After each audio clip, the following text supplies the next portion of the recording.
Grazie. Adesso canto un pezzo che per me è il pezzo più bello di Patti Bravo, secondo me.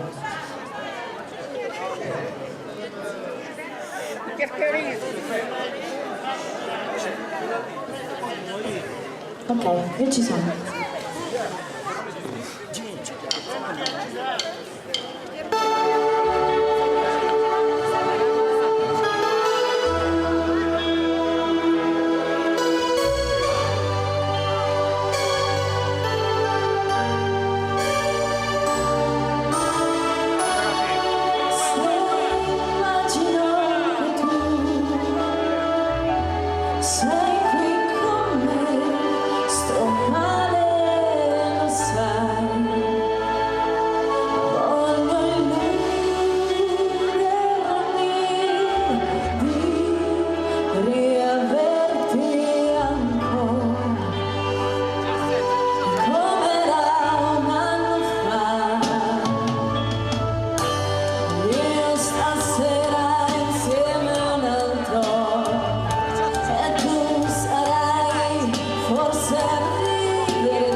Ok, io volevo dire una cosa.